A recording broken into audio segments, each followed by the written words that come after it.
Good evening, everyone. Welcome to the December 12th, 2016 Board of Education meeting. Mr. Calavano. Roll call. Mr. Charles? Present. Mrs. Labb? Present. Mrs. Mordecai? Present. Mr. Robertson? Present. Mrs. Schwartzbaum? Present. Please stand for the Pledge of Allegiance.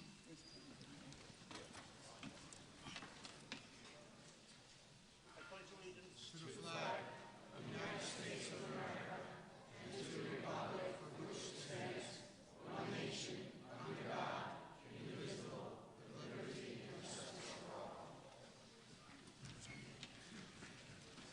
Notice of meeting. Please take notice that adequate notice of this meeting has been provided in the following manner. That a written notice was sent from the Office of the Secretary of the Board at 4 p.m. on January 5th, 2016. That said notice was sent by regular mail to the West Orange Township Clerk and the editors of the West Orange Chronicle and the Star-Ledger. That said notice was posted in the lobby administration building of the Board of Education. Thank you, Mr. Calavano. May I have a motion for the closed and public meeting minutes of November 21st, 2016? I'll make that motion. You got it, Sandy. Your second? There we go. All in favor? Aye. All righty. May I have a motion for consideration of the closed and public meeting minutes of December 6, 2016? I'll make a motion. Is there a second? I'll second. Mr. Calavano, roll call, please. Mr. Charles? Yes for the 21st. Abstain from the 6th. I wasn't there. Mrs. Mordecai? Yes to both. Mr. Schwartzbaum? Yes to both. Vice President Robertson? Yes to the 21st, abstain for the 6th. And President Labb? Yes, on both. Before we begin tonight's meeting, I do have an announcement to make. We will be having an addendum to personnel items.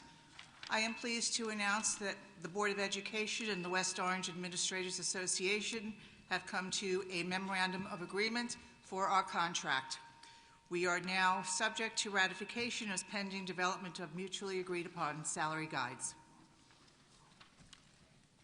Mr. Rutsky, Superintendent's report, please. Thank you, Ms. Labb. We have a couple of celebrations tonight. We're going to be recognizing our STEP team. Then we're going to be recognizing our football teams as co-league champions tonight. So what we're going to do is I'm going to ask the board members if we can, and when I'm done speaking, if we can sit in these seats in the front row here. The STEP team is going to come up on the stage and do a little performance for us. At this time, I'd like to invite Mr. Farley to come up to the podium, which is directly in front of us, right here in the center aisleway. If I can ask the board at this time. Actually, Mr. Farley. Okay, Mr. Farley, that's fine. Right up here is great. Thank you. If I can just ask the board to come on out and sit in the seat, please.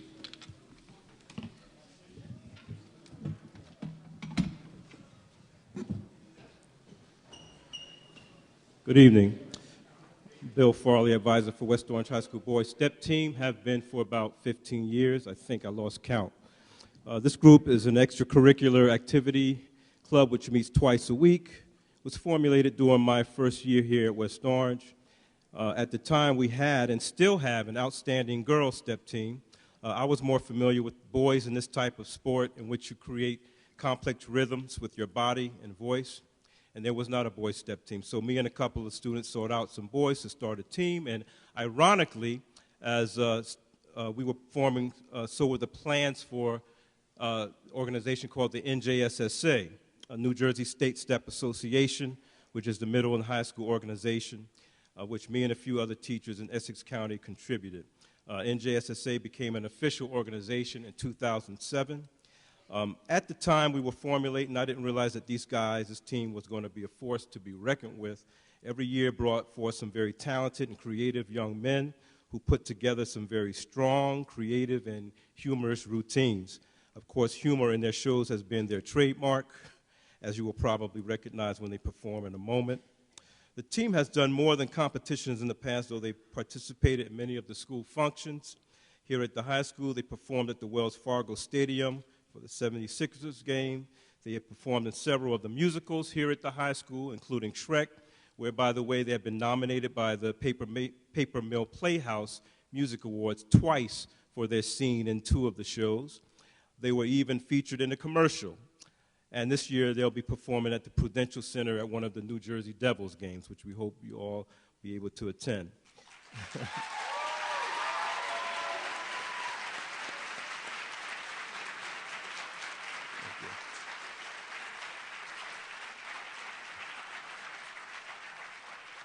Thank you. I'm appreciative that we were able in the past and will for the future represent West Orange in our greatness. Great football team, soccer team, basketball, track. We have some terrific kids here. Former members of the team have gone on to become members of prominent fraternities in college where STEP is especially popular. Most importantly, since our inception, the West Orange administration and board have been very supportive as well as generous, especially as we became an official West Orange club and as we needed transportation to competitions. The support through the years have been amazing, truly appreciated, and not unnoticed. So on behalf of the team, past and current, we say thank you. I'm going to let the boys give the rest of the history. And we just formulated about 2 weeks ago, so we're kind of just getting started. But without any further ado, the West Orange High School boys step team.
I'm going to ask the members of the STEP team.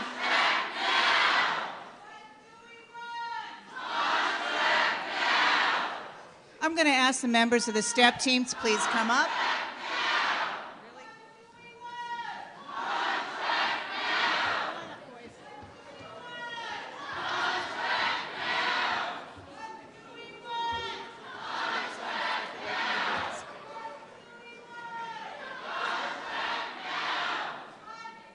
Let's give the boys from the STEP team a big hand.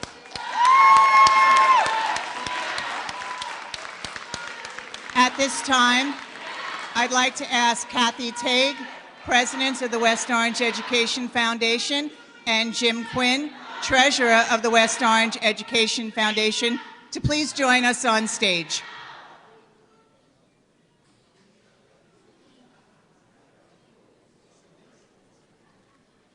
One more time, let's give it for the STEP team.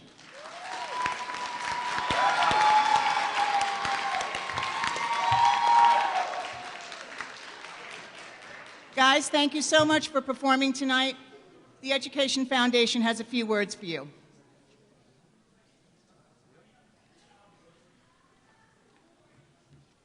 Good evening. My name is Jim Quinn, and I'm the treasurer of the West Orange Education Foundation, and I'm with Kathy Tague, who's our president and former board member. The West Orange Education Foundation was formed in 1996 by a group of West Orange citizens that were led by legendary Hazel Elementary School principal Fred Eckhart. The initial mission of improving computer technology in the West Orange Elementary School is a tremendous success. We're going to get to you guys in a minute, so just hold tight for me, okay?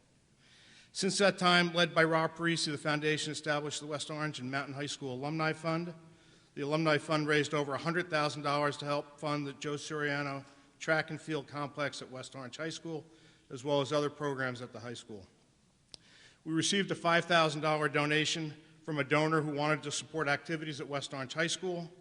In consultation with the superintendent and board president, we have decided to award the following grants from the West Orange Education Foundation. $3,600 to the STEP team for uniforms and accessories.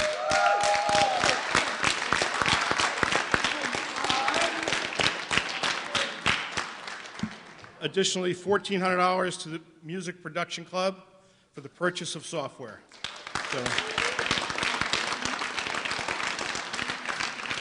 So I'd like to present this check for $5,000 to the West Orange Board of Education. And I'll be very happy to accept that. Thank you so much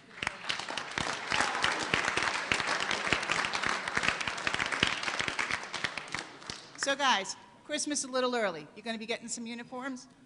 Mr. Farley?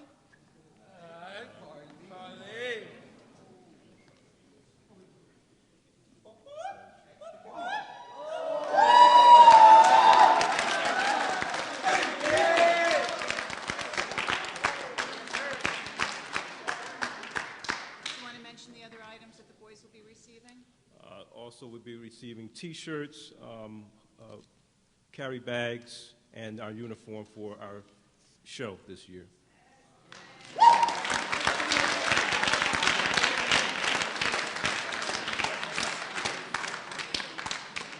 Merry Christmas. Bye-bye.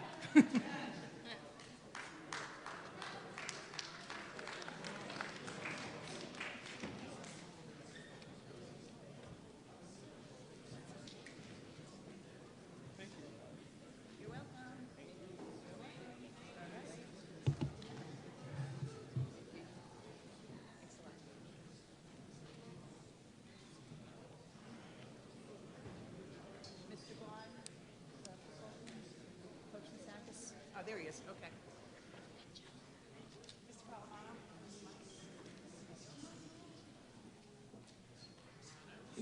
It's a great pleasure and honor to, we're going to honor our league champions. They say we're co-champions, but we did beat Montclair on the field. So as far as I'm concerned, we're league champions. I'd like to call up our head coach, Mr. Jim Mitsakis.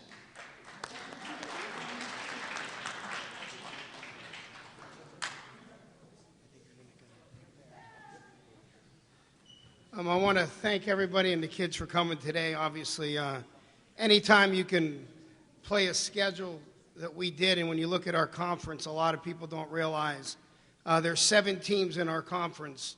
5 of the 7 qualify for the state playoffs. So when you look at our schedule, the kids overachieved a lot of things that some people probably never gave them a chance. Coming into here, one thing that I always said, there was one school that I really dislike, and I think these guys know which school it is, and it happens to be the school he mentioned. But anytime you can beat Montclair is a great year. So the fact that you guys did that is awesome. I'd like to thank the board because I've been at several schools where the kids have won things, and usually they're lucky if they get a T-shirt. And our Board of Ed did a great job in, again, presenting all sports awesome plaques. And before I start talking about the football team, I just want to know if I can get our step team to teach the football team some of those moves, because that's some of the best footwork I've ever seen. So a shout out to Nasir. Hopefully he comes back and helps us out next year. Got to always recruit. That's right, can't coach 6'4". But we're going to go ahead. I'm going to start with the football players. When you come up, you'll get your plaques. And as you line up, you'll just go behind the table. And then we'll get everybody up here. Armani Keys. Kai Harris. Fidenzo Vital. Noah Bruce. Caleb McNeil. Giovanni Hudson. Brendan Jackson. Matt Mincolelli. Ronaldo Joseph. Devin White. Rolf Jean Noel. William Lugene. Miles Smithers. Sal Paschal. Latrell Bradley. Jalen Duglin. Donnell Lewis. Stevens Lewis. Jordan Delval. Miles Smithers. I already did you. He gets it twice. Mike Giovine. Sebastian Rawls. Tyrone Brooks. Vincent DeSantis. Nate Ferguson. Dante DeSantis. Damian Osborne. Teron Pearson. Patrick Rivelis. Eddie Hill. And now our captains, Frank DeAngelis.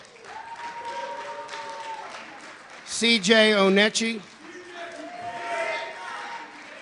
Michael Osuji. Dial Cineas.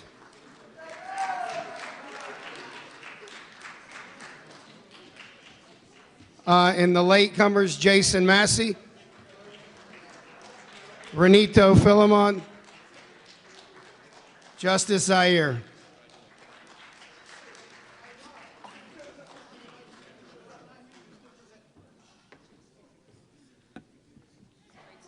And Coach Lamoriello, who's been helping out here. And Coach Osborne.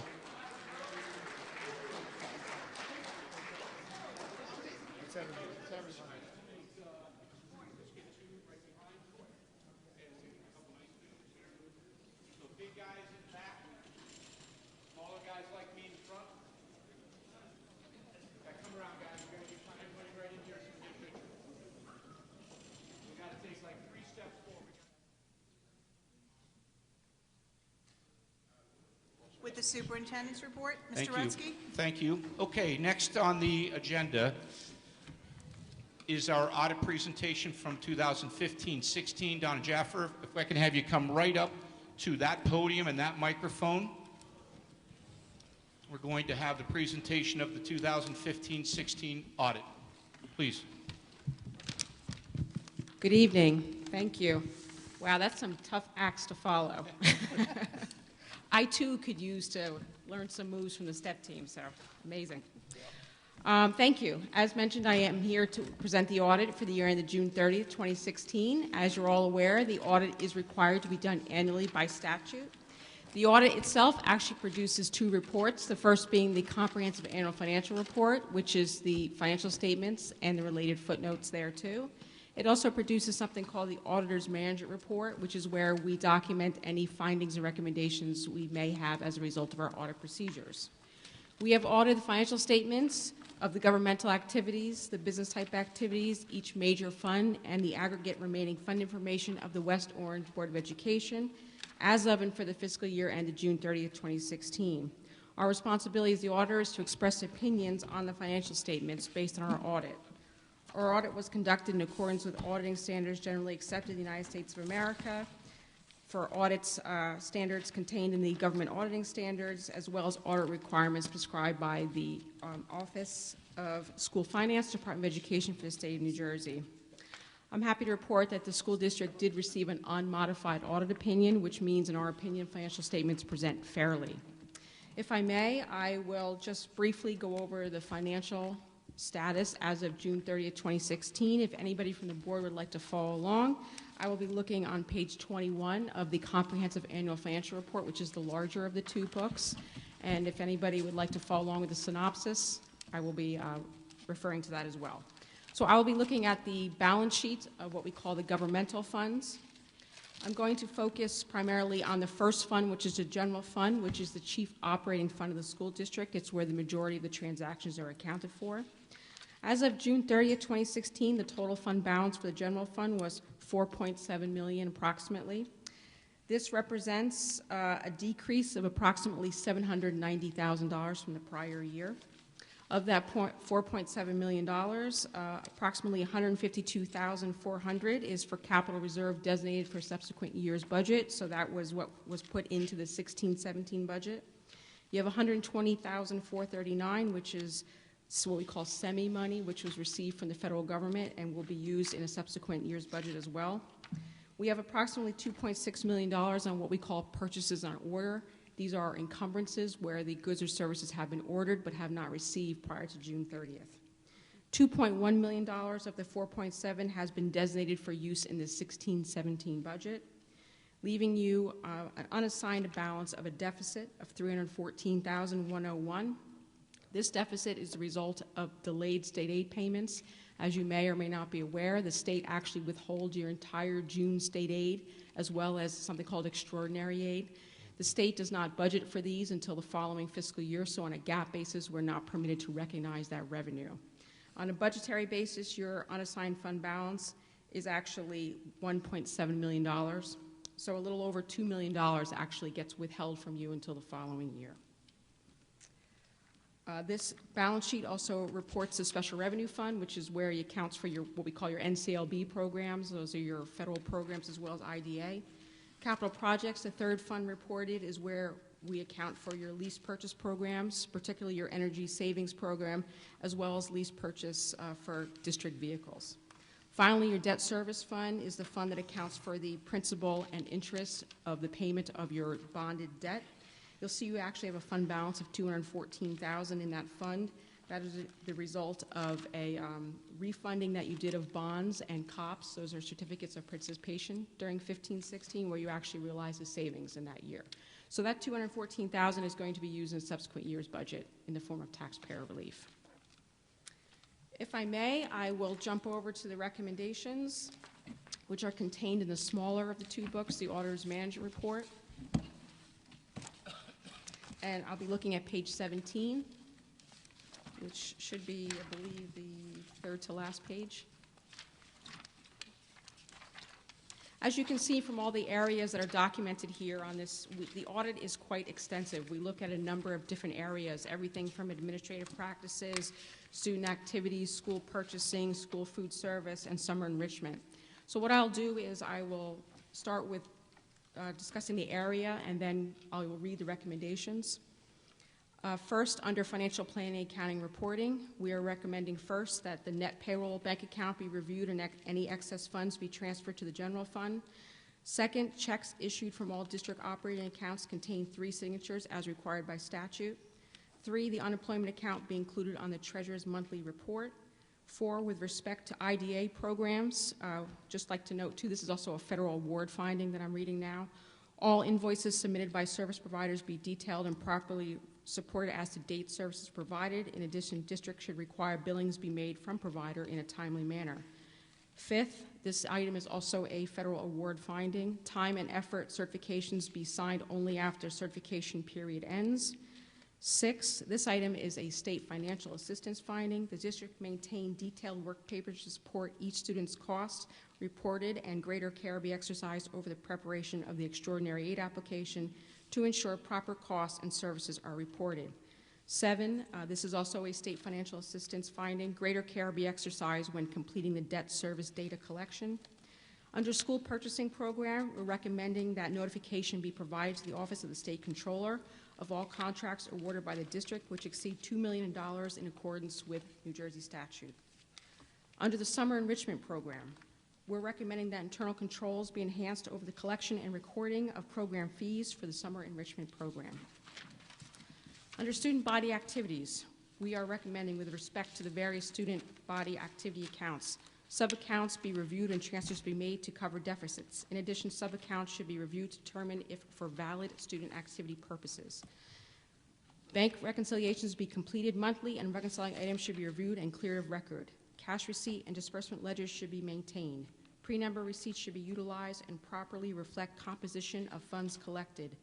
2 signatures be required on all checks. The student activity accounts only be utilized for purposes connected with student-related activities and clubs. Payment authorization forms require proper approvals and be utilized for disbursements. Supporting documentation be obtained for all disbursements. Efforts be made to limit reimbursements made to individuals. And finally, all canceled checks be made available for audit. Under the area of pupil transportation, we are recommending that internal control procedures over the preparation of DRTRS, which is the District Report of Transport Resident Students, reporting be reviewed and enhanced to ensure information is properly reported. Just to note that any of the items with an asterisk next to them are what we call repeat recommendations, and there is one item which is a repeat, and that's under student body activities. The payment authorization forms require proper approvals be utilized for all disbursements. I have read the corrective action plan, which is being proposed before you this evening, and I find all of the methods of implementation to be adequate to address the findings and recommendations. At this time, if anybody from the board has any questions, I'll be more than happy to answer them. Ms. Lab, before we begin, I just want to recognize one thing. As we discussed last year, the reason we went out to get a new auditing firm is that we felt the prior auditing firm was not thorough enough. And it's really important that the firm that we hired is doing exactly what we wanted them to do. The bottom line between all the recommendations, it falls into 3 major categories. It's falling into student activities. It's falling into IDA and some other special education funding. So it's important to recognize this is exactly why we went out to a new firm, because we want that thoroughness to continue to make sure we're doing everything exactly how it's supposed to be done. So, Don, I really appreciate the effort you put into this and taking the time to review this with Mr. Calavano and myself at that time. I just want to turn it over. I want to just do a little bit to remind everybody why we went with a new firm. Thank you, Mr. Rutsky, and thank you very much for the report. On behalf of my colleagues, I would like to thank you for the thoroughness of the report. And as Mr. Rutsky said, just so the public's aware, the board was adamant that we have a new auditor brought in because it appeared that previous audit reports were somewhat rote, and there was not really any new information coming out. So thank you for stepping up and doing this lovely report for us. Just to confirm, though, of the, I believe, 16 recommendations, was it 16? 11 total, I'm sorry. More than half of them, the cap has already been implemented, and the new procedures have been effective? That's correct. Or instituted? And just to let you know, these aren't items that just occurred this year. This is the practice has been for years. So with the new auditor, these are different things that she's looking at versus the prior auditor. No, we could appreciate that. Any questions or comments from my colleagues? Mr. Schwartzbaum, Yes, I'm looking at page 9. which document? Hold the mic closer to you. This is under the West Orange Board of Education Comprehensive Annual Financial Report for Yes. fiscal year ended June 30th, 2016. Yes. On page 9, the capital assets under 2015 on the restatement is $71,496,079. In the prior audit, I believe the amount was $55 million higher. Can you discuss what the nature of the $55 million write-down is? Well, what I can tell you is the district actually had a new inventory done during 15-16. My suspicion was, based on the documents that I did review, is that the prior audit may have actually reported the buildings and building improvements on something called replacement value, which, according to GAAP, which is the standards that we use to report, you're supposed to report those things on historical cost, which is the actual acquisition cost of the items.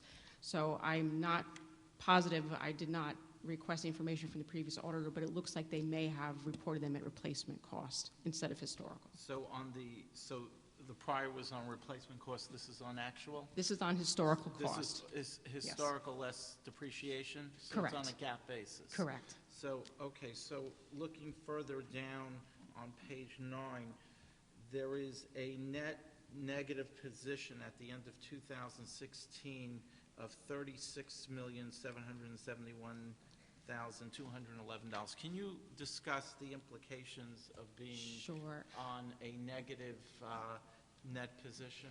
This actually started to happen with a lot of school districts in New Jersey last year. Something came on board called GASB 68, which is when school districts had to report the PRS net pension liability. And what ended up happening is when that liability, which you'll see if you look in the long-term liabilities, which for 16 is $131 million, and for 15 was $114 million, within that number, and let me get the exact number for you. Within that amount, there is a piece, $50 million. I'm looking at page 53 in the Comprehensive Annual Financial Report.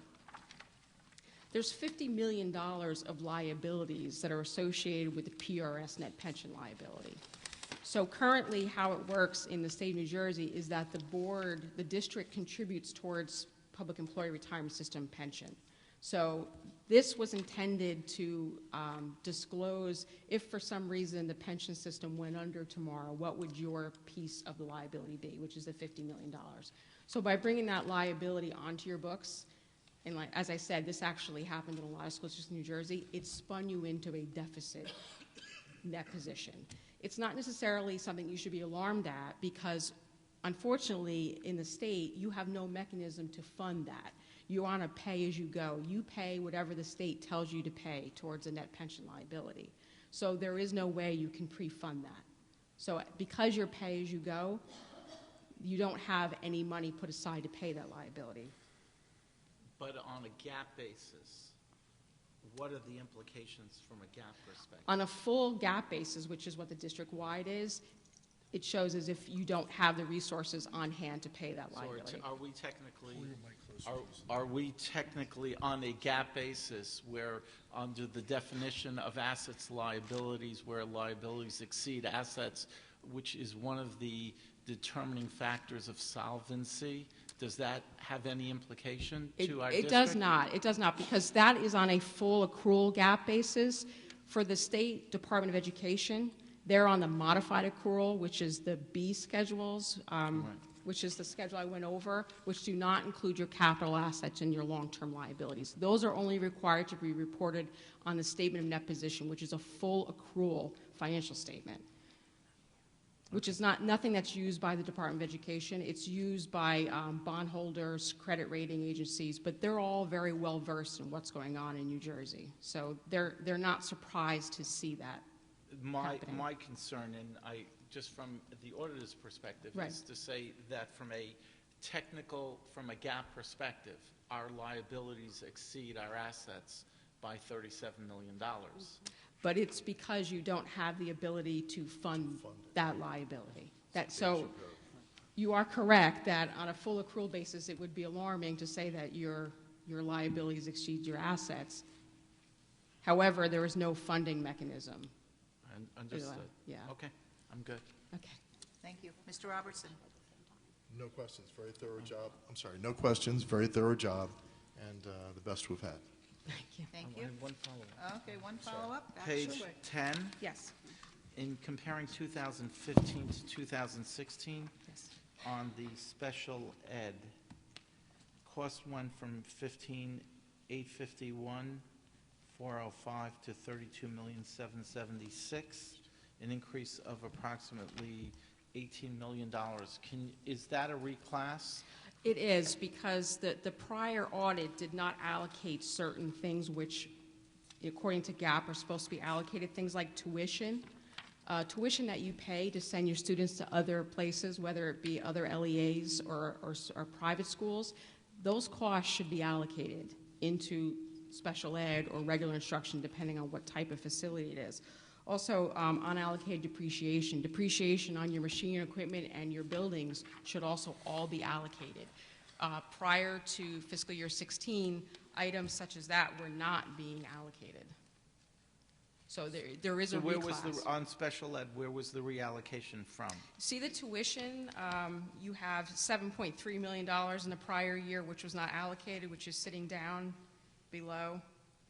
Also things like, I'm trying to see if I can find.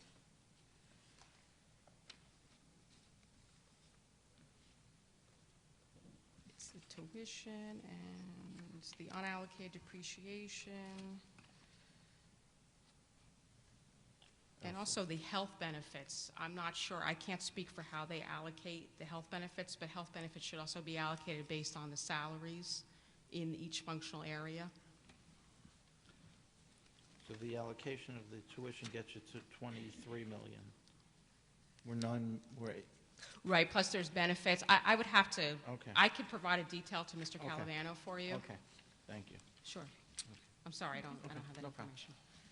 Ms. Mordecai? My comment is actually not for you, but thank you for a very, very thorough job.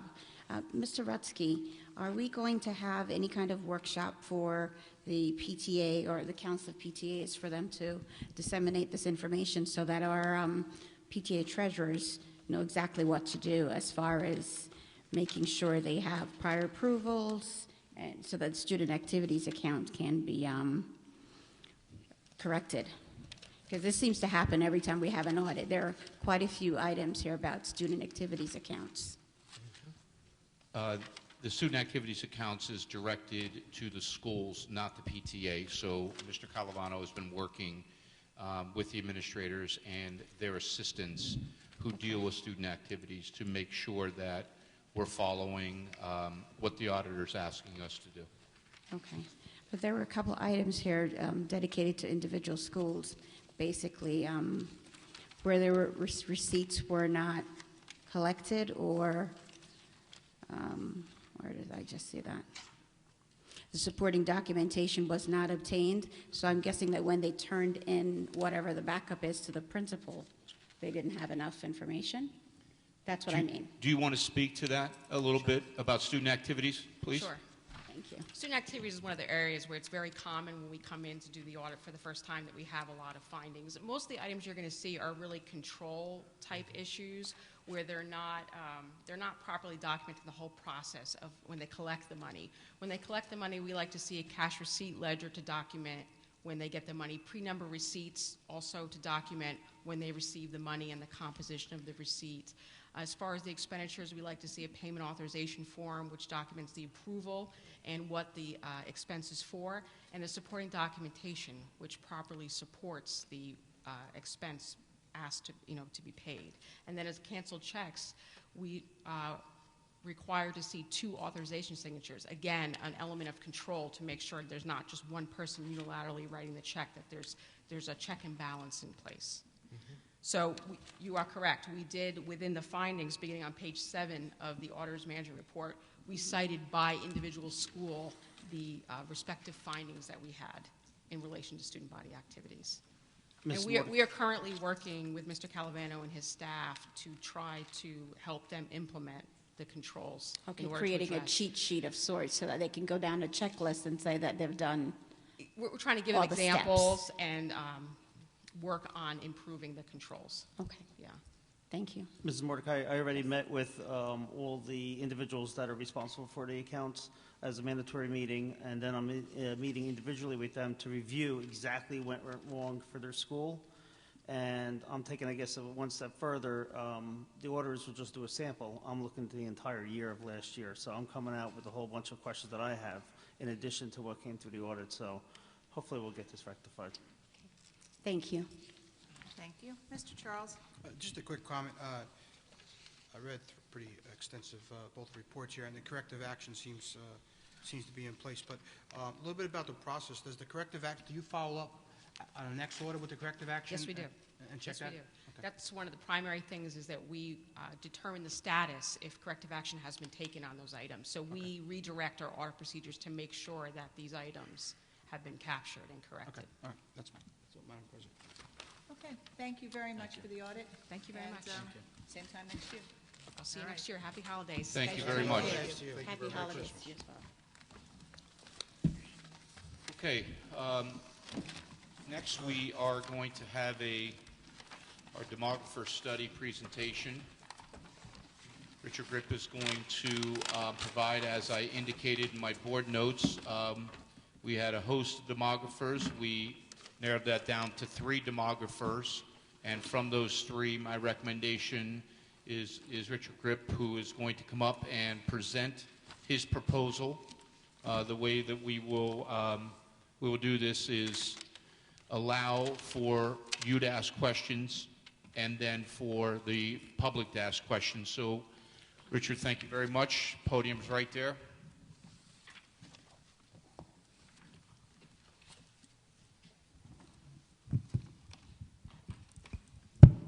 Thank you, Mr. Rutsky, and good evening to everybody. So a little bit of how this is going to work tonight. I would just like to give a 10 or 15-minute overview of the proposed work that we would do for your district, and then we'll follow it up with some questions from the board. So again, my name is Richard Grip. I'm from Statistical Forecasting. I'm the executive director of the firm, and as far as my background, the firm has been in operation for 18 years, and this is the only kind of work we do, is in this niche field called school demography. My background actually is in teaching initially. I was a physics and statistics teacher, first at Del Barton, not too far away, and most of my career was spent at Bridgewater Raritan High School in Somerset County. In 1998, while working at Bridgewater Raritan, I got a doctorate in educational statistics and measurement from Rutgers University, where my thesis looked at how to project enrollments for school districts in a different manner than was being projected by most demographers at the time. So that began my foray into this field, and it's been continuing ever since. So just a little bit about what is planned for your district. So there are many options that can be done in a demographic study. So I've had the opportunity to talk to Mr. Rutsky and his staff about some of your needs and wishes of what would be a comprehensive demographic study. And the first thing that our firm looks at is a general overview of your community. And that's with looking at historical population trends from census data going all the way back to 1940. We also look at population projections of what the community will be up to 2040 from another agency, a third-party agency called the North Jersey Transportation Authority. And then we look at specific elements of West Orange, such as the race of the community, of the people in the community, income levels, different types of housing units, whether they're single-family, apartments, townhouses, things like that, to try to give the reader and the board a flavor of what the community is like. So if you want to think of it in terms of economics, it's going from the macro down to the micro, where the macro is just an overview of the community, and then we start looking and drill down a little further to the school district level. So when we do a demographic study, one of the key elements that we start with is birth data. And that's something that we get from the Department of Health. And for your district, what we're planning on doing is projecting the kindergarten students, which we need birth data because they become kindergarten students 5 years later. We collect data at the lowest geography that we're allowed from the Department of Health. We're not allowed to get children's that are born, their birth mother's addresses. It would be really great if we could, because then we can take a mapping software program and find exactly which school attendance area that they would feed into. But what the Department of Health is able to do for us is tell how many children are born in particular census blocks. And census blocks are really, really small geographical areas which we can then fit into the elementary attendance zones to figure out how many children will come 5 years later. So the study is going to be looking at projecting elementary enrollments, then looking at your feeder patterns into the middle school, and then, of course, from there going up to the high school. One thing we do also look at is your historical enrollment trends, not only at the K-12 total enrollment, but at all the elementary, middle, and high school configurations. And the reason I say that is really important because sometimes you can actually see a district that might be decreasing overall, but one of the levels underneath that might be doing something completely different. So for instance, if you had an increasing elementary population, yet overall the district was decreasing, you would know that eventually you're going to get an increasing middle and high school population as those kids move through the system. So other elements that we'll look at is projecting your special ed enrollment. The state of New Jersey classifies special ed students as ungraded students. These are people that have less than 40% of time in a regular ed classroom. So those are also going to be students that we calculate. And it will be for a 5-year period. So that'll be from the 2017-18 period that we'll be projecting enrollments up to 21-22 year. And the big question I get from many boards is, well, why can't you do a 10-year projection? That would be great for our planning purposes. Well, we can do something like that, but the problem is that we have to start projecting kids that haven't been born yet, because we have birth data from the state from right around now is 2014, which will get us to the kindergarten classes of 2019.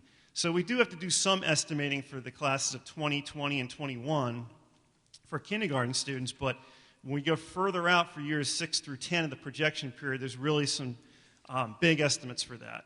Now, I do that for larger school districts. I didn't mention I'm the demographer for the New York City Public Schools and have been doing work for them for the last 10 years, and they're the largest district in the country. But we can do different things for a big district, unlike yours, which is much smaller, obviously. The next thing we contact is the local municipality township planning and zoning department. Because as you're probably aware, new residential housing has a big impact on what may happen to your enrollment. So there's two pieces that we're interested in. One is what developments that are residential that are under construction, because that will have a more immediate impact on the district, perhaps 1 to 2 years in the future. And secondly, what developments are in some kind of an approval process, whether it be preliminary or final approval, but they're not under construction. That may have more of a 3 to 5 year impact on the district. So after we compute our projections, we then consider whether or not to adjust the baseline projections with new students from housing, if there is indeed housing growth going to happen in the community. Another element we look at is home sales.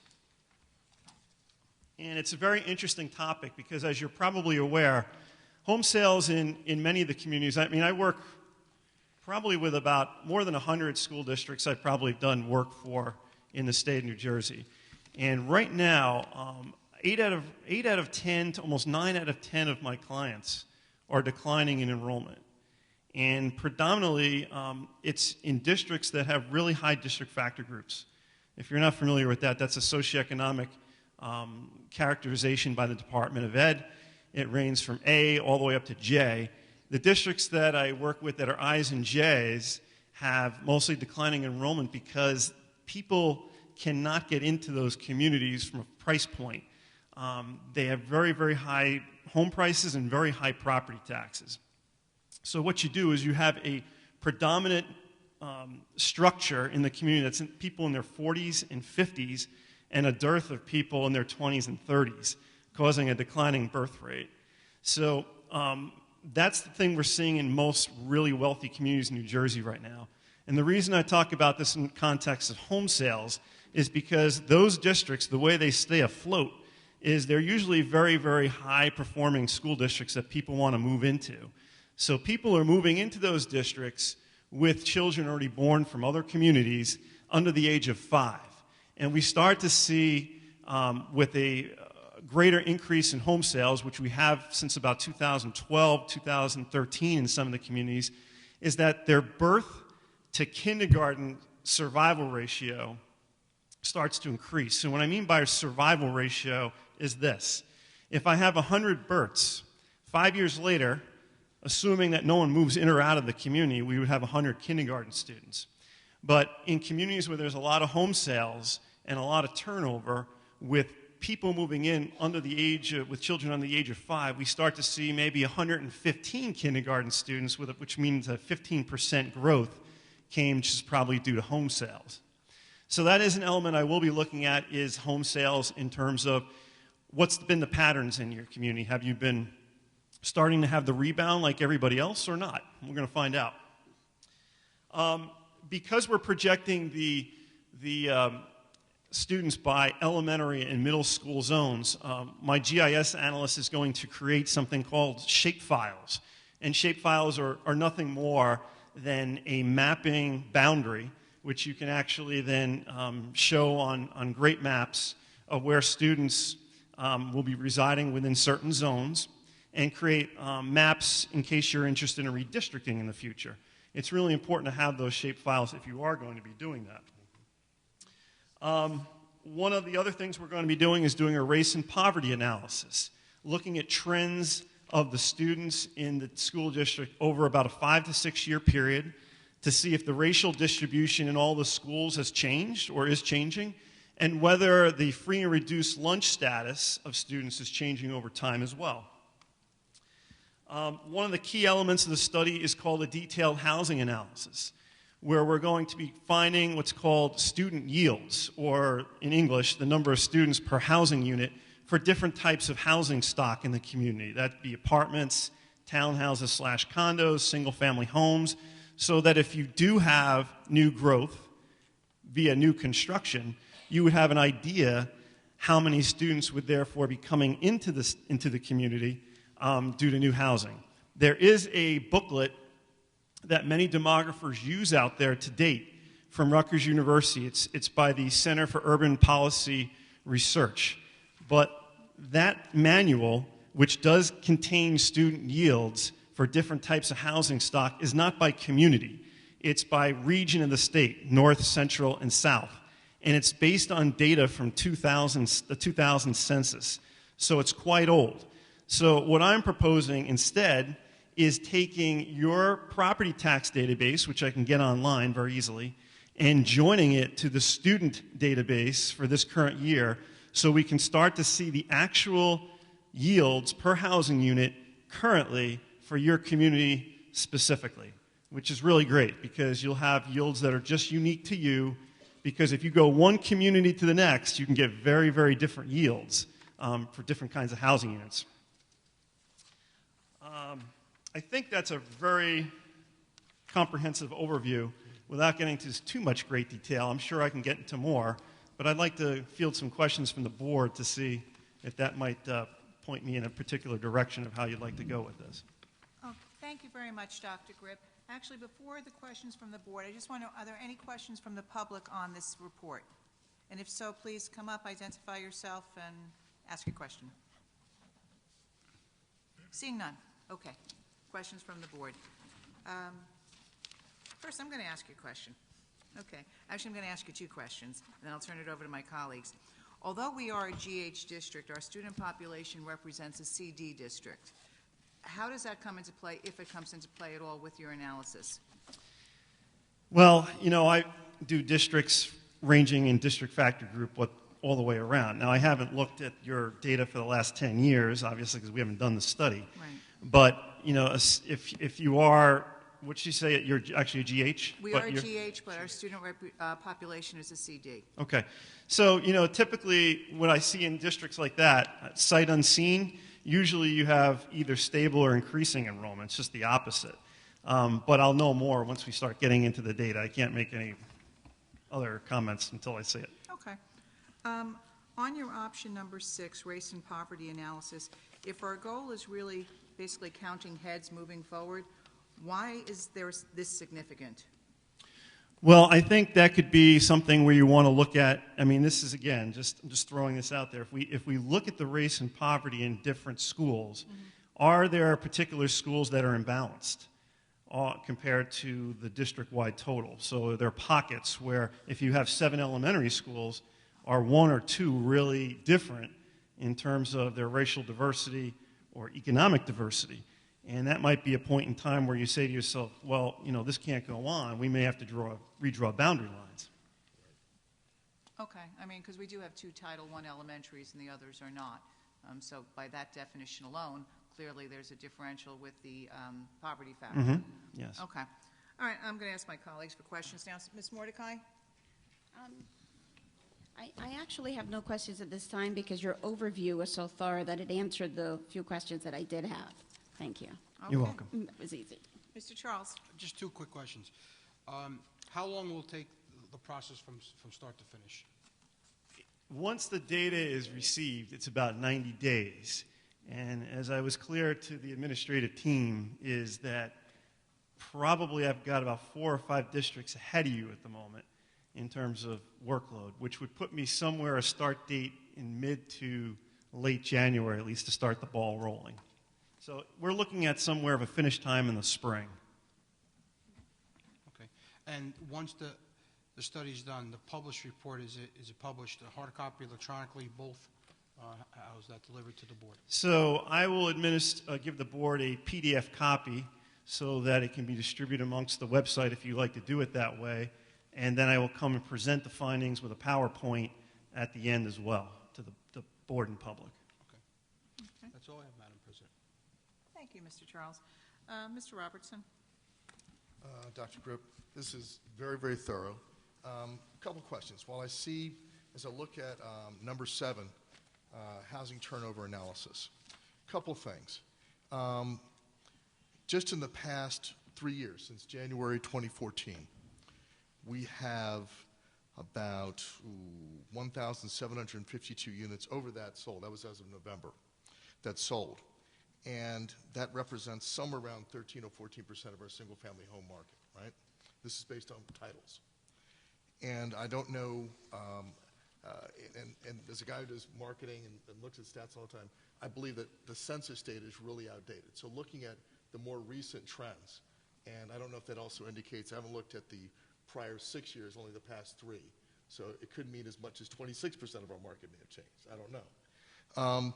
While your data looks like you can capture, through your mapping, you can capture for those homes that sold, you can capture kids who are in our schools certainly already. Mm-hmm. Anecdotally, only anecdotally, I've heard from a lot of realtors who are also getting some young couples who want to have kids. We're getting a lot of families with small children who aren't yet of school age. How can you accurately capture if that could have an impact on us within a couple of years? I see you have some algorithms, some predictors and stuff that you can look at, but how can you accurately capture with the most recent trend in the past 3 years to past 6 years, particularly the past 3 years, how that data is going to impact our schools? Okay, so I have to get a little more technical for this, okay? Okay. So the methodology that we use to project enrollments is something called the cohort survival ratio method. Right. And it's not something I invented. It's something that was probably stems from 1930 by, I think the guys were named Dublin and Laka. But anyway, what it looks at is students don't die, of course. They just survive or progress from one grade to the next. Mm-hmm. So when we look at survival ratios, I'm going to give a simple example. If we have 100 kindergarten students, and next year that becomes 103 first graders, the survival rate is 103 over 100 or 1.03. Right. So if the values are above 1, it means that you're gaining students, usually due to some type of inward migration. And if it's below 1, the opposite, outward migration. So I look at your ratios over a 10-year period. So I'm going back to 2007, computing all those ratios. So when I start to see, if I start to see trends, that means where the ratios are changing. Why are they changing? Well, the problem is with the system, with the cohort several ratios, we don't know exactly what's causing those things to happen. It could be a litany of things. It could be new housing. It could be home resales. It could be economic distress where people are moving in and out. But those ratios are capturing all these different variables. So to answer your question, I won't know specifically if it's the variable that you're discussing, but it will be captured. Okay, but now that's looking over a 10-year period, and that's going to be valuable data. But if there have been major changes in the marketplace in the past few years, now let's give examples, and this is all very hypothetical. There are a lot of families I've heard anecdotally, and some I know personally, that have moved here from Brooklyn because Brooklyn's becoming the new New York City and pricing people out of the market. And they're looking at where can we get good schools that's still near to where our jobs may be in the city or in northern New Jersey. So you have other market factors that have just occurred in the past 3 years, not in the past 10. Additionally, over that 10-year period, our taxes have gone up about 10 times. And we're among the highest taxed, one of the highest taxed townships in the nation. Okay, so you have factors that you'll definitely be able to see a 10-year trend, but there have been changes in the surrounding marketplace within a 15-mile radius within the past 3 years. Do you ever consider doing some sort of survey sample for the new homes, or to capture what the more recent trend may be, particularly if there's been a change in the past 3 years versus looking over the 10-year period? Well, we can do that, but the problem when, I'm going to be very honest with you. I mean, I don't know how many home sales total over 1 year, but the methodology I like to look at is a bigger sample than just 1 or 2 or 3 years. And the other problem we're running into, which I think you're hitting the nail on the head, just haven't exactly said it this way, is that you really don't have a good handle on your under 5 population between 0 to 5. And here's the thing, is that the census only provides single years of age and sex every 10 years. We have estimates that are done over a 5-year period. Right now, the most recent estimate for your community is 2011 to 2015, which doesn't mean it doesn't mean it's 2011 data. It's not 2015 data. It's an average of all 5. Yeah, it's an average. Yeah. And it's a really lousy 1% sample size, which means our confidence intervals are just out of whack, and you have really high error rates. So in terms of the census data, I wouldn't even look at the single years of age and sex. The only way, and this is every community, this is not just yours. Right. Every community has this exact same problem. And we have to, so people ask me, what do you want to do? I said, well, the only thing you could do, if you had the manpower, is to get a team out there and go to every single house and do a physical census. Now, that's not in my task of work here, but I'm just telling you, that's short of doing that, that's the only thing that you could do.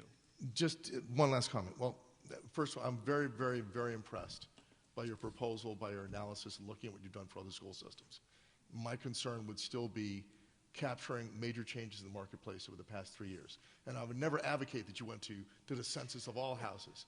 But when I know that there are close to 2,000 houses that have sold in 3 years, and around 700 this year, close to 700 this year, and if I know that there are major changes in the marketplace, that would concern me as the most recent and significant trend. Okay. I'll just leave you with that. I'll just comment one thing. So let's say for those 2,000 home sales, let's just do a proportion. If most of those home sales have children in them, and some of them are school-age children, K to 12, they have entered into this system. Yes. And they have been captured by the survival ratios. The only unknown are those on the under 5 population. Right. Correct. Now, if some of them were 3, 4, perhaps 2, they would have been maybe entering kindergarten this year. So the big question I have then is, let's see what your birth rates are 5 years ago from today, which is the 2011 year, and compare that to the kindergarten count in 16. So are you getting, is the survival ratio from birth to K for this particular year any different from the ones prior? That's my question. And if it is, and the one last year is also higher, what I would do is then I would weight the projections with those more recent ratios to reflect this influx of home sales. I mean, Okay, you're asking okay. great questions. Thank you. But if you're going to weight the projections, that can certainly help in looking at. I can see that. I'm an analytical guy, so I love it. With I love me, it's not going to be template and cut and paste. That's not. You didn't get that guy. Excellent. Thank you so much. You're welcome. Okay, Mr. Schwartzbaum. Couple of things. One, just following up on Mr. Robertson, the current sales trend, housing sales trends versus the historical. There may be 700, 1,000, Speak into the but mic, please. Pull it closer. there may have been 1,000 homes sold this year, but the key data is how does that correlate to prior years? And I guess the question I have is the birth rates. Are you going to weight it towards the last 5 years versus the historical averages on the entrance? Usually what I do, so I collect about 12 to 13 years worth of birth data.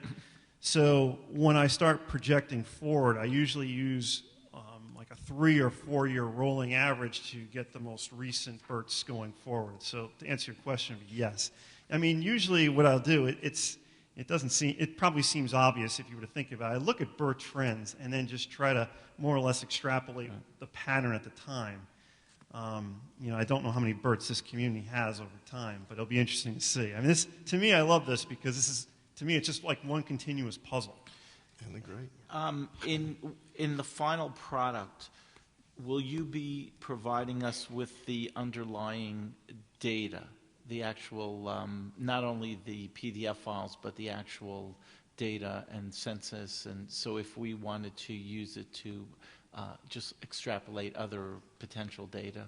I mean, I can always provide sources. I mean, the enrollment, everything, it's very transparent in the report.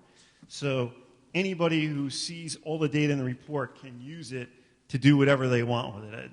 There's nothing hidden here. Right. I'm just asking for in some other format other than a PDF. Are you looking for Excel or what? Excel, whatever format you're using it in. Of course. I mean, I can easily provide something Okay, like that. fine, great. I think it's very comprehensive. Absolutely. Thank you, Dr. Grip. Mr. Rutsky, before I continue with the board, is there anything you'd like to add, or Mr. Calavano, anything? No, again, as I discussed, we had this down to 3 individuals, and Mr. Calavano, Mr. Menez, and I met with all 3, and it was clear to the 3 of us that Mr. Grip was definitely the one I'm recommending to all of you. And I think based on his proposal, and as I said to you in my board notes, from everybody that I'd spoken to about him, the thoroughness and the accuracy are the 2 most important things, and he has both of those. The document that I shared with you, you see the extensivity of it, and also how clear it is to understand, but also how accurate those numbers were. And we can talk all we want about the presentation, but the bottom line is we want numbers that are accurate. So when we're making some changes, we're making them based on the numbers that we need to have. So I think at this point, it's time for the board to have a discussion about each of the options and whether or not you are ready tonight to make that final decision. And I certainly, unless there's nothing else from Mr. Grip, I would like to go ahead and have him be done with the presentation so he can get on his way, unless you feel you need something else, or if you'd like him to stay as you are talking amongst the board members themselves, that he may be able to clarify something for you. Dr. Grip, would you mind hanging out for a little bit while we have this discussion, just in case there are any questions on the options that you presented? Sure, that's no Okay. problem. And Okay, we're back, TV Land. Okay. I'm sorry?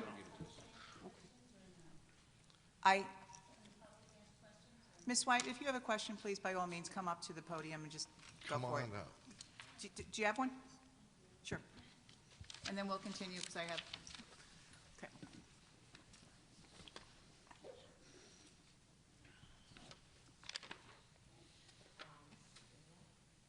I don't know. Can you hear me now? Okay.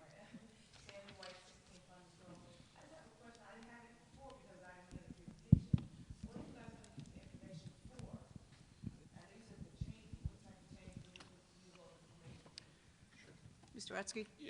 We have major overcrowding in our elementary schools, and obviously we have trailers that are approaching 15 years old. So between the two of them, we're looking to see if there are options based on the enrollment.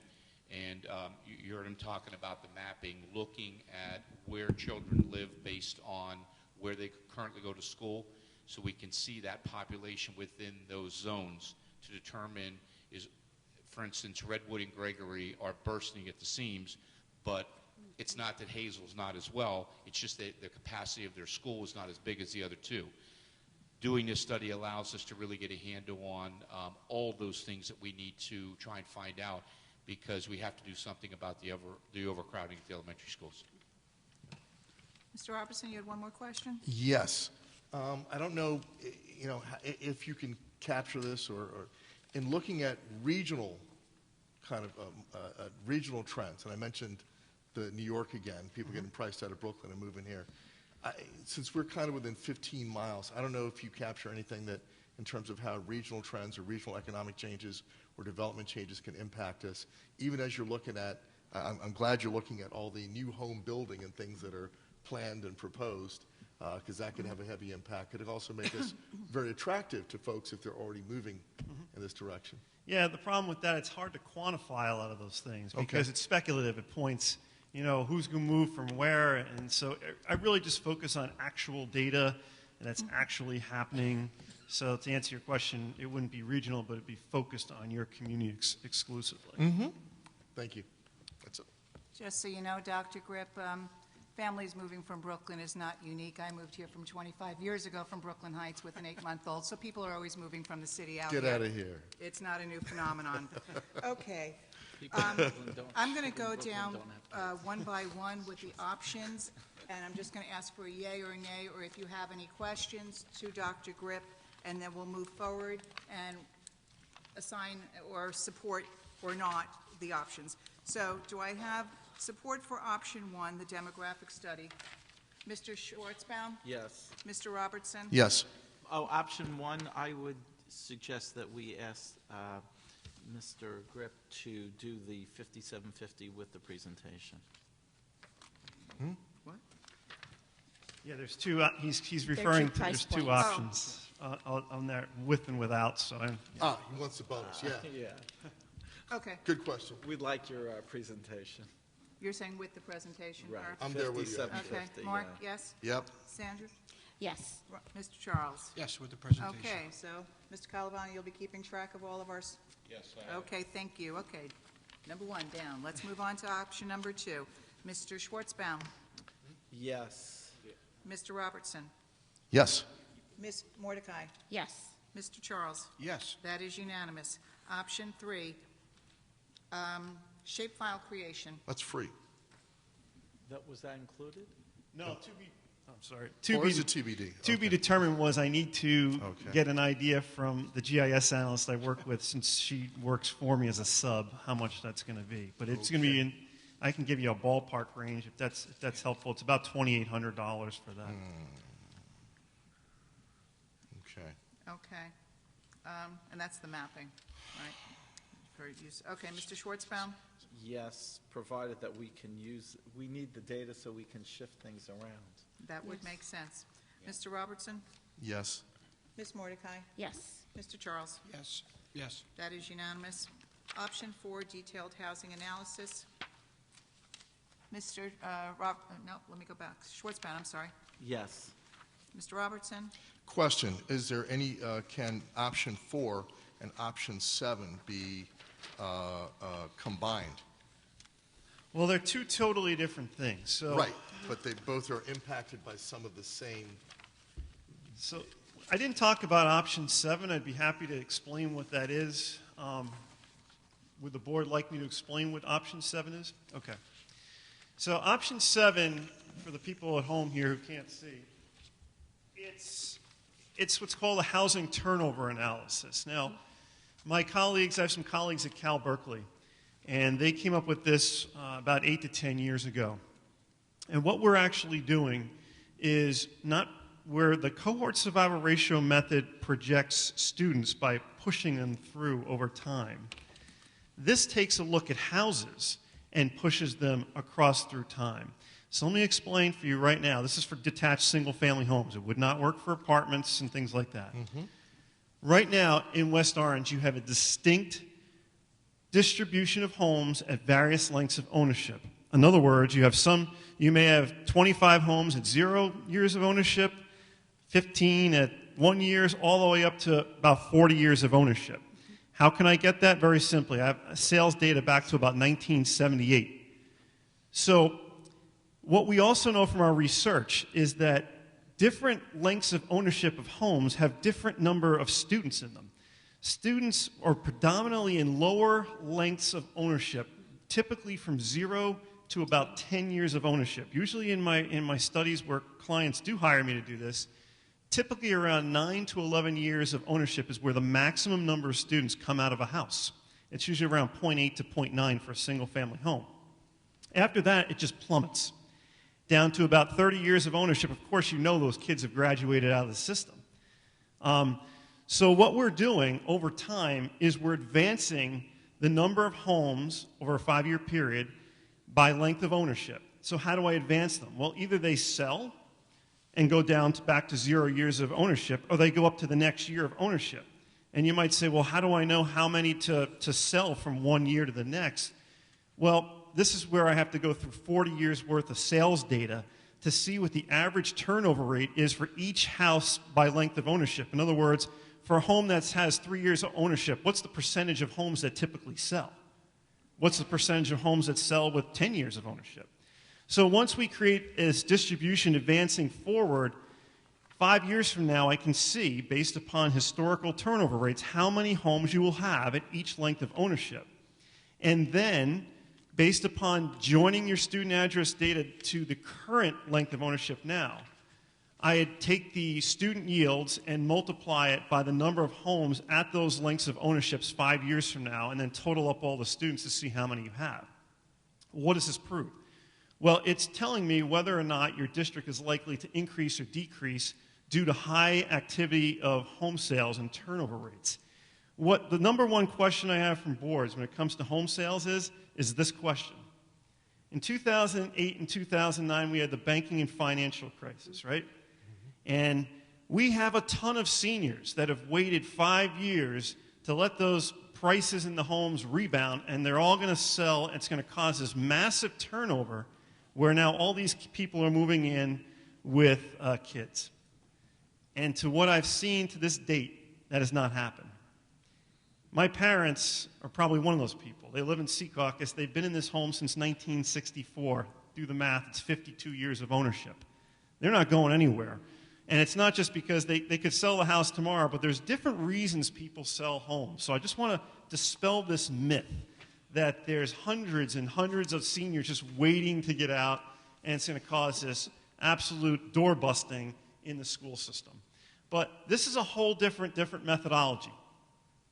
The home resale turnover analysis, which is option 7, is completely independent from option 1.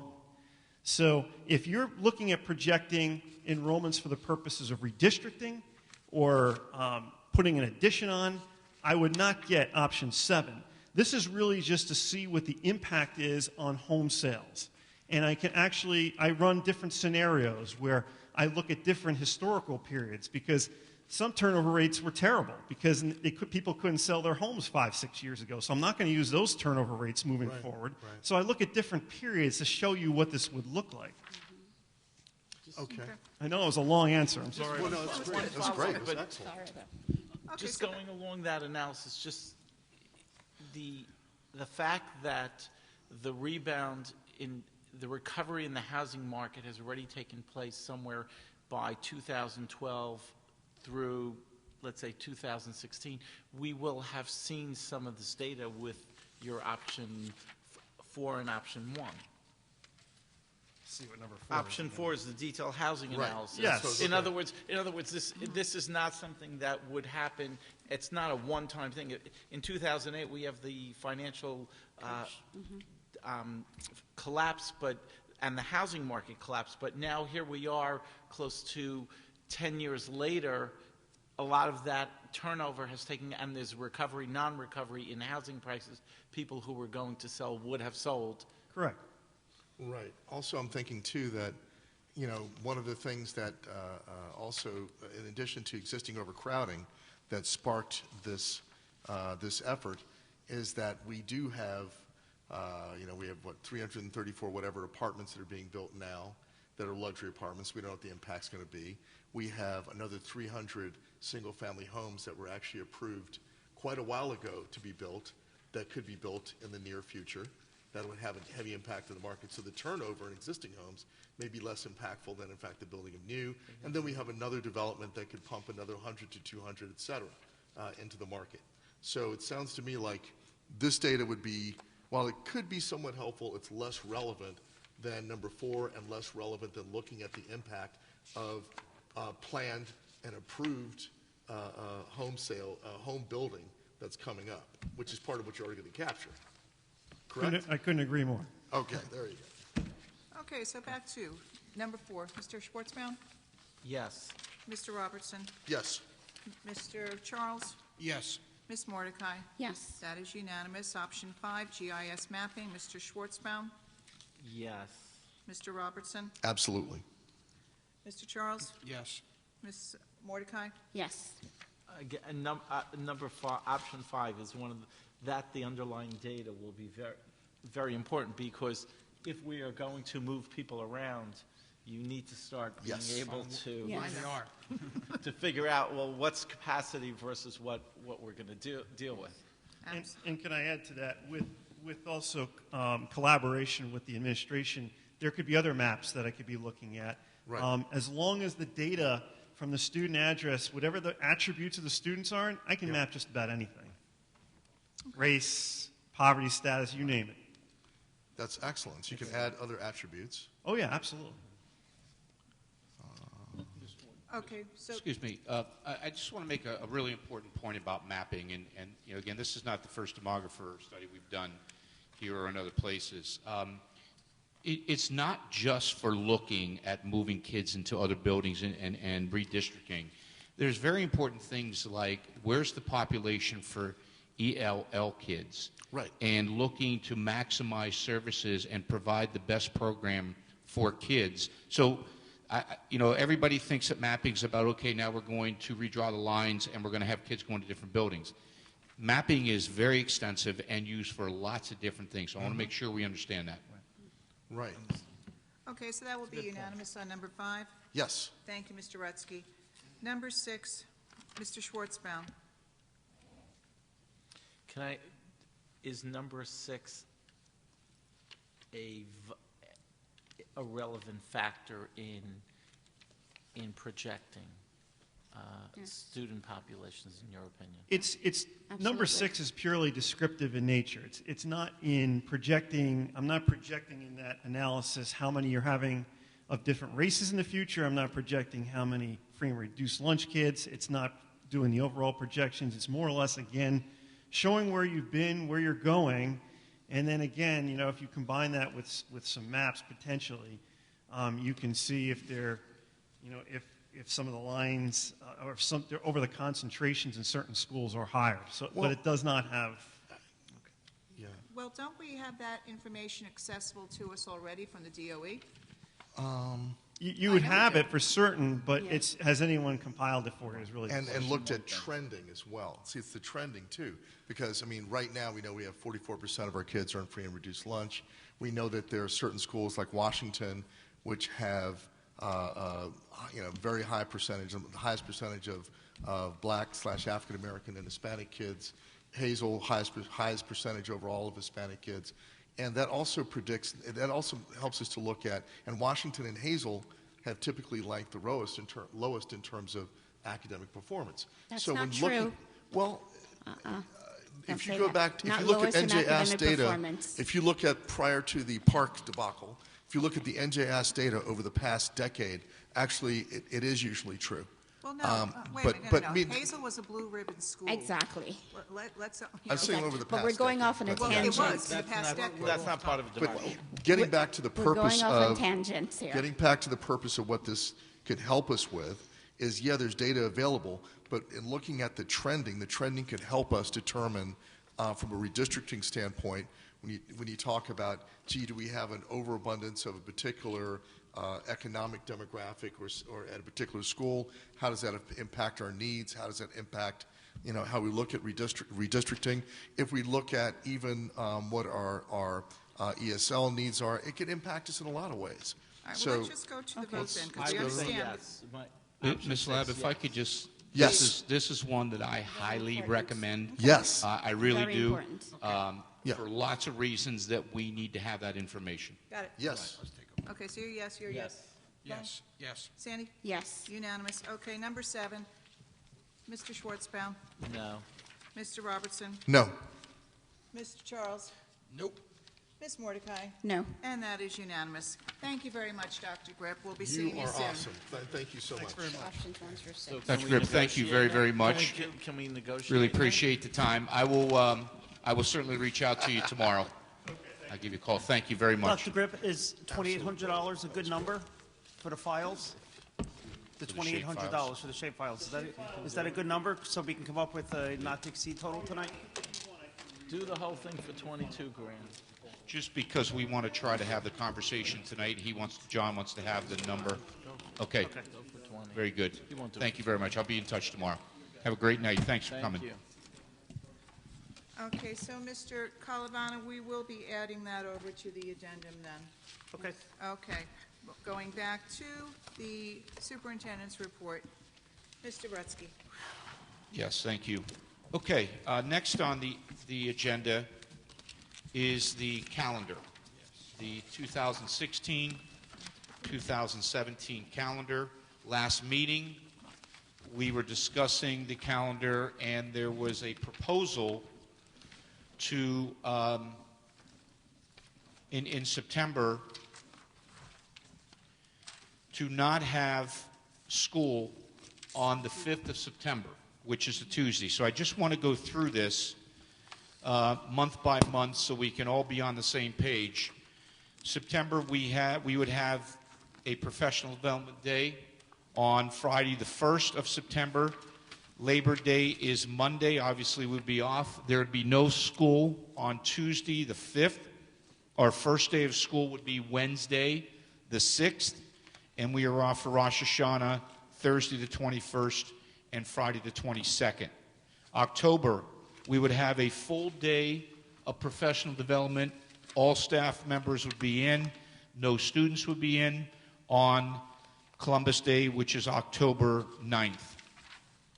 November, we have the NJEA convention on the 9th and 10th. We have Thanksgiving early day dismissal on the 22nd and off the 23rd and 24th.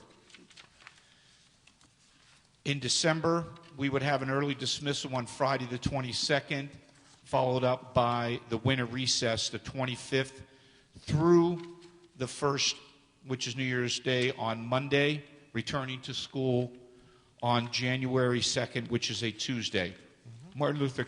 We'd be off Martin Luther King Day, which is January 15th. February, we'd be off for President's Day, which is February 19th. Good Friday would be the start of our April vacation. Good Friday is on March 30th, followed by spring break being Monday, April 2nd through Friday, April 6th.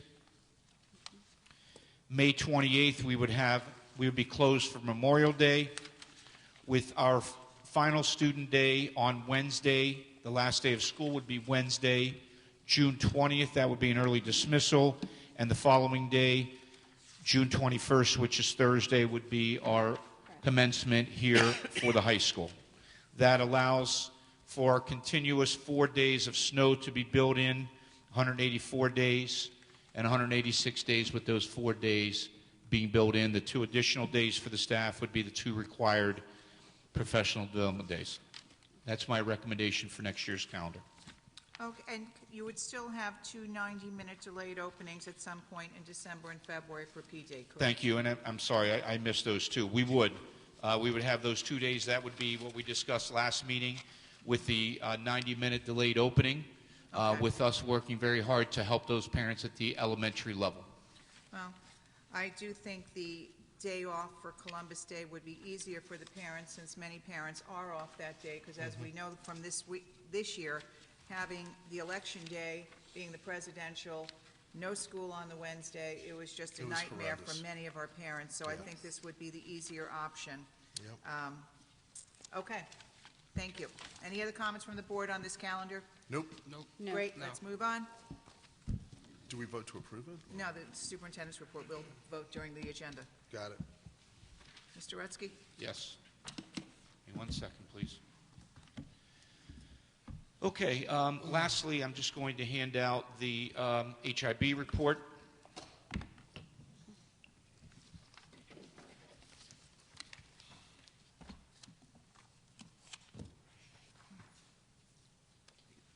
Is it still Monday? It's still.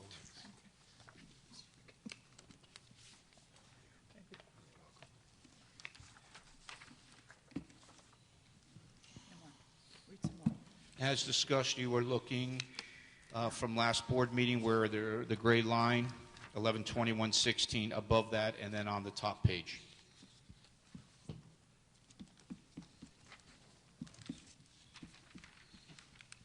I'll take any questions if you have any. So we're looking from page 2, from 1118 through... No, page 2, from the gray stripe where it says reported at 11/21/16. You're looking above that. There's 4 cases, and then the top page. So from incident number 20 through 33. Correct. Yes. Busy month. Busy. Very busy. What do you attribute the increase to? No, nothing. It is what it is. It's just no commentary. Well, it's spread around at least. Ooh. Except for, Any questions or comments from the board? I have none. 3 at Mount Pleasant. Busy month. 4 Quite a bit at and 3 Liberty. Mount Pleasant. I have none, Madam President. There's quite a few at No. Liberty again. Not No. really. I'm going to ask a very politically incorrect question, but I'm going to ask it. Sure. The nature of these HIB of the last 2 months, have they been racial, race, religion, or just the same as in the past? There has not been anything of that nature brought to my attention. I look at each of the cases, and they're very clearly laid out. So the answer is no. Okay. No other comments from the board, Mr. Rutsky? Okay. Thank you. That's all I have tonight. All right. All right. Let's talk agenda. Okay. Or athletic and extracurricular? No, we're going to just table that. It's way too long. And I just have one comment on the. It occurred to me as we've congratulated football team and step team and recently volleyball team and tennis team. I believe that over the past couple of years, our basketball team actually won their divisions, won their conferences. At some point, we need to, I would strongly suggest that we may have missed, and we need to invite our basketball team up for similar recognition. Yes, I had that conversation today with Coach Tynes. He brought that to my attention, and I spoke to Mr. Bly about why they were not brought to our attention and recognized, being that the students, 9 of the students on the varsity last year are off to college right now. Coach Tynes agreed that there would be no reason to bring them, but certainly to do something where we can purchase a plaque for them and give it to them, bring it, send it to their home, things of that nature. So yes, I've talked to Coach Tynes about it. All right. great. Thank you. Okay. questions on the agenda? Anybody have a question on the agenda this evening? Please come up, identify yourself, and we'll answer it. Okay, sure, come on up. You just, Maritza Brown. well, speak into the mic, please, and name and address. Maritza Brown, 5 Linden Court, West Orange, New Jersey. Is this for the upcoming agenda or this agenda that you're looking at now? Tonight's agenda.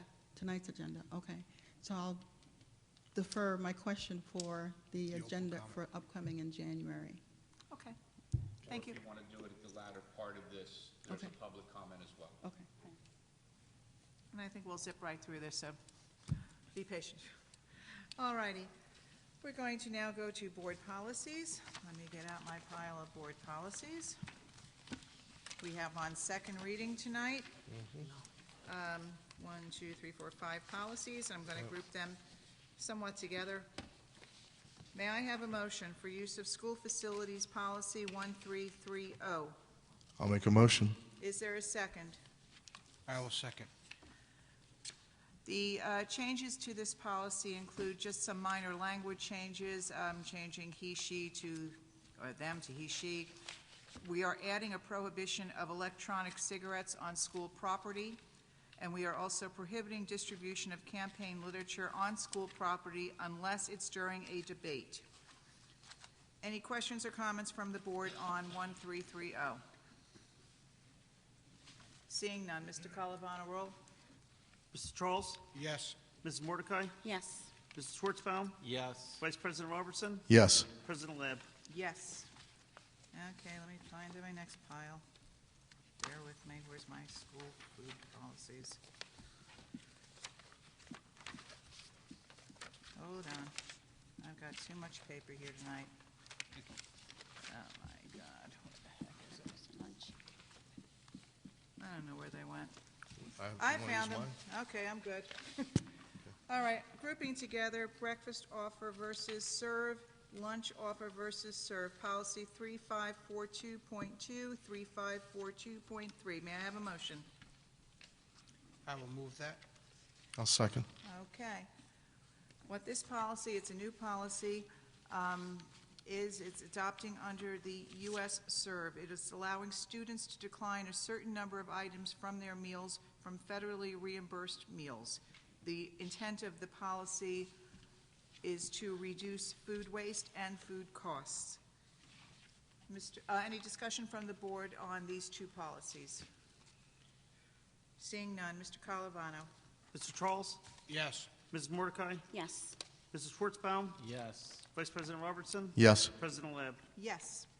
May I have a motion for certification 4112.20? I'll make a motion. Second, anyone? I will second that. All righty. Certification policy requires current current and appropriate certification for teaching staff. There is language in here regarding notification of arrests of teaching staff, and there are provisions for monitoring novice and provisional teachers. And that is the extent of the updates for the certification policy. Any comments or questions from the board on certification? Nada. Nope. Mr. Calavano? Mr. Charles? Yes. Mrs. Mordecai? Yes. Mrs. Schwartzbaum? Yes. Vice President Robertson? Yes. President Lab? Yes. Motion for student teachers and interns 4122. May I have a motion? I'll make a motion. Mr. Schwartzbaum made the motion. May I have a second? I will second. Thank you. The intent of this is under the new law, New Jersey, we will now require New Jersey sub-cert for student teachers since they will be with us for 1 year versus 6 months. That's basically the gist of this whole thing. Any comments or questions from the board? Okay, Mr. Calavano. This is statewide. I'm sorry? correct? Yeah, This is statewide. this is statewide. Statewide. For some reason, they determined that student teachers now have to work for free for an entire year, Which is crazy. which my son is gagging on. Okay. Mr. Calavano. Mr. Charles? Yes. Mrs. Mordecai? Yes. Mrs. Schwartzbaum? Yes. Vice President Robertson? Yes. President Lab? Yes. Okay, moving through the agenda, we will have an addendum 1 through 6. I will read item number 6 as I referenced before. We are voting to approve a memorandum of agreement between the West Orange Board of Education and the West Orange Administrators Association, which is inclusive of directors, principals, assistant principals, and supervisors, for a successor collective negotiations agreement covering the period of July 1, 2015 through July 30th, 2019. This ratification is pending the development of a mutually agreed upon salary guide, and just as an FYI, those discussions have begun already. Also, under the addendum, we have a few more personnel items. I would like to mention, though, we have 3 retirements of long-term personnel. I actually know all 3 of them.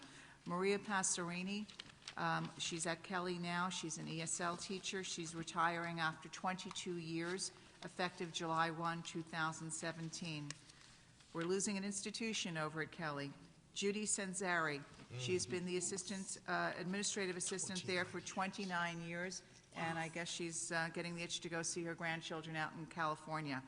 And finally, Linda Rizzolo. Linda has been an administrative assistant at West Orange High School for 13 years. We thank them all very much for their service and wish them the very best in their retirement. May I have a motion for personnel items 1 through 6? Did I do that already? I'm getting tired. No. I didn't do No, that. you Thank didn't. you. You didn't. Okay. Somebody make a motion. I'll make a that motion. You can have it. I'll second. You could second. Okay. All in favor? Aye. Aye. Unanimous, Mr. Calavano? I'm getting tired and cranky. Okay. We should probably do a roll call for that one. Let's do a roll call. Okay, let's do a mind? roll call. Go ahead. Mr. Charles? Yes. Ms. Mordecai? Yes. Ms. Schwartzbaum? Yes. Vice President Robertson? Yes. President Lab? Yes. May I have a motion for curriculum instruction 1 through 4 plus the addendum? I'll make that motion. Is there a second? I'll second. Go ahead, Ron. Yeah, Just want to note that our students are going back to China. We wish them a great trip, and 15 kids are going. It's funded through the Asia Society Confucius Classroom Student Exchange, and it's just a great program. We've had it now for a number of years. So I wish them well, and ni hao. Okay, Mr. Calavano. Mr. Charles? yes. Ms. Mordecai? Yes. Schwartzbaum? Yes. Vice President Robertson? Yes. President Lab? Yes. Okay. Motion for finance, special services 1 through 6, and finance 1 through 12 with the addendum. Is that now correct, Mr. Calavano? Just have one question, item number 7. Oh, wait, I just want to make sure we have the number right. Right. 12 will include the proposal for statistical forecasting to perform demographic services, including options 1 through 6, not to exceed $23,200. Got it. Okay, Mr. Schwartzbaum. Okay, in item finance C, hold on. No, business, hold on. Business office, 7. Can you tell us what this, the $46,850 is in regard to the surveillance cameras? I had the same question. It's flow-through money for the non-public schools. So the non-public schools are entitled to a certain dollar amount. It goes through our budget. We can't use it. It's earmarked for the non-publics, but we are in charge of ordering those supplies. So we order it and then... We ship them over to them. We ship it, okay. Yes. Gotcha. Pass through. So it's a pass-through? We do that for technology, It's a pass-through on both textbooks, ends. nursing. Okay. Yes. Okay. It is a pass-through, but just, as a taxpayer, $46,000 for surveillance cameras at Kelly Athletic Center is It's a lot of catching money. my eye. It's a lot of money, Yeah. yeah. It's a lot of money. That is a lot of money. I also would like to note a couple of donations this evening. As we saw earlier this evening, the West Orange Education Foundation, through a private donor, had made a donation of $3,600 to the STEP team, which is going to be utilized for uniforms and other athletic wear. Also, the West Orange Education Foundation also bequeathed $1,400 this evening to the High School Music Production Club. I believe they're going to be purchasing software. Yes. Is that correct? Okay. We had an anonymous donation to Kelly School for $1,500 to enhance STEAM initiatives. Wonderful. Thank you, Mr. and Mrs. Anonymous. That is very generous. And finally, Mr. and Mrs. Palumbo from Mount Pleasant Elementary Yes. School have donated $6,500 for the purchase of school supplies. Very nice. Extraordinarily generous That of is them. extraordinarily generous. Thank you Thank you. so Ronnie? I much. think they donate every year. Yes, they do. They do, but I think they've increased every year. As long as my kid's been there. Yeah. Well, That is outstanding, and thank Yeah, them. congratulations, and thank you. Yes. Any other comments from the board on finance items? I just need a mover second. I think we did that. Didn't- Oh, one, in regard to the demographics, I would just see whether we could negotiate. I think the price, all in is about $22,000. Speak into the mic, please. The all-in price is approximately $22,960. Yes. To the extent that we could try to negotiate a lump sum of somewhere in the 20,000 range, that would be great. Okay, but that's not something we can do tonight. You have to approve not to exceed the amount. Okay. That's something we could obviously go back at him, and if he would say yes to that, we Okay. would come back with a changed amount at the next meeting. Okay. Can I have a motion to move finance items 1 through 12? Make a motion. Is there a second? I'll second. Mr. Schwartzbaum, second. Mr. Calavano?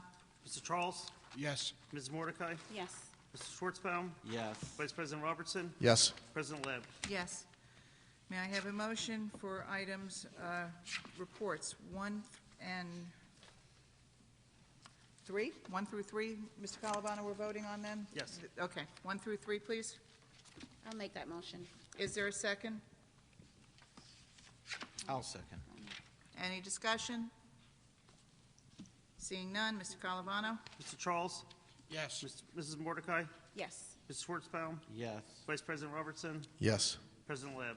Yes. Mr. Calavano, if you could, Oh, go ahead. I just wanted to make sure, all these drills have taken place already. Is that Yes, they're done. yes, that's, Okay. Yes. I just want to make, we have to do the drills twice a year, is Twice a that year, correct? right? Correct. Twice a year. We report out twice a year, and we need to just do one final under miscellaneous for the calendar. Okay. All right, so, Mr. I have a- Calavano, if you want to just read that, the approval Well, of we're just the... going to approve the 2017-18 school calendar, and we'll have that as an attachment, what we discussed tonight.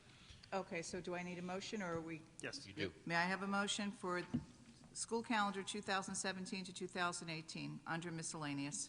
I'll make that motion. Is there a second? Second. Mr. Calavano, roll call. Mr. Charles? Yes. Mrs. Mordecai? Yes. Mr. Schwartzbaum? Yes. Vice President Robertson? Yes. President Lab? Yes.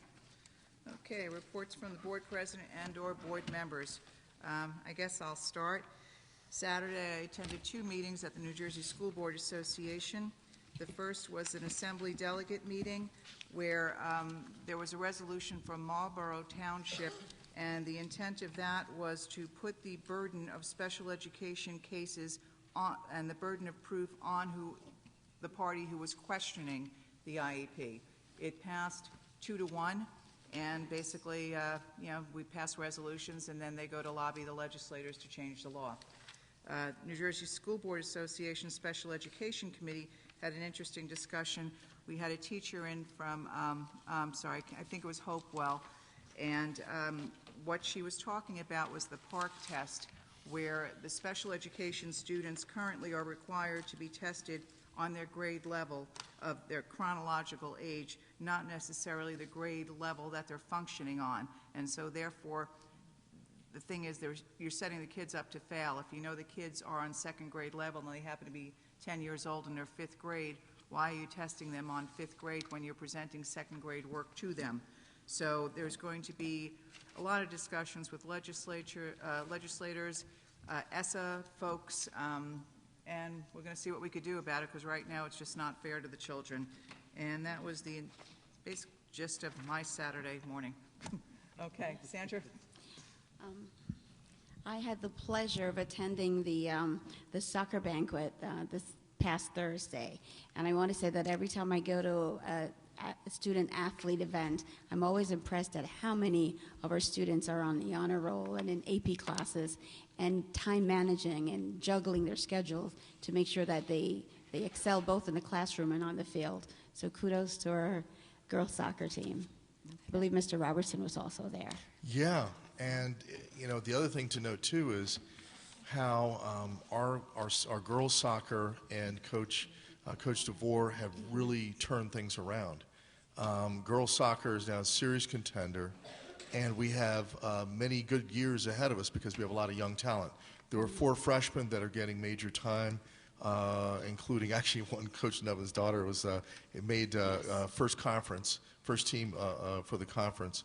And you have 5 sophomores, all of whom I know, my son's friends, who are pretty amazing. Especially, Morgan is just off the chart. She's second team, all conference, but you have a lot of tremendous amount of talent, and all these kids are amazing students. To Ms. Mordecai's point, matter of fact, our soccer teams, both of them have some pretty high GPAs, a lot of honor students and AP students, and it just really makes me proud to see the quality of our student athletes.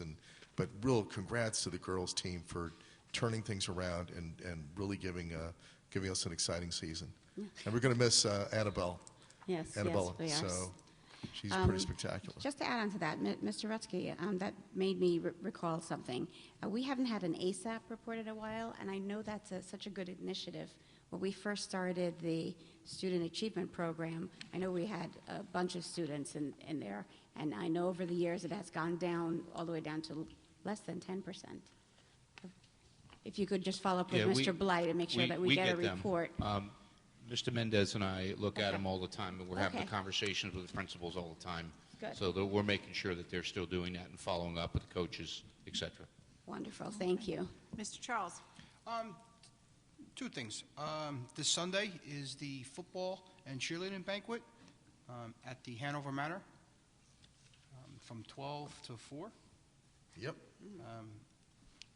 So whether we come out there and Looking support the forward to football and cheerleading team.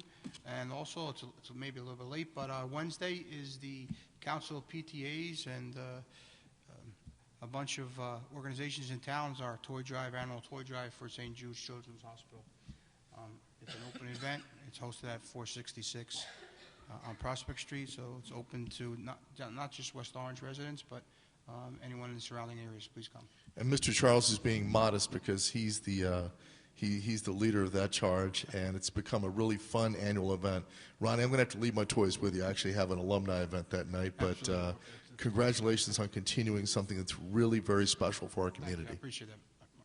Absolutely. This is Ronnie's baby, and he's being, once again, Very modest and modest. shy, but it's all because of Roddy and Italina that this is happening. And Absolutely. Last year, I think you The collected dynamic over duo. 1,000 toys. Yeah. And yeah. a lot of coats, too, right? It's Yes. a coat drive as well. Yeah.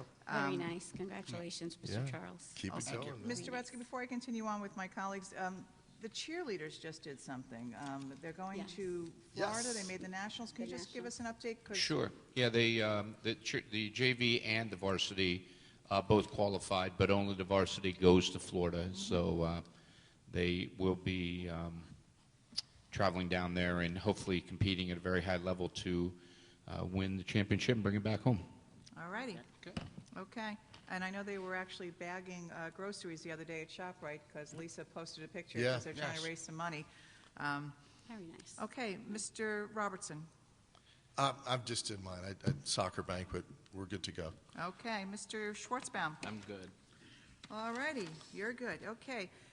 May I have a motion for the next 2 board meetings? The first will be closed session for Student Matters, December 21st, and the second will be January 5th, the board's reorganization meeting, and that will be held at 8 p.m. at West Orange High School.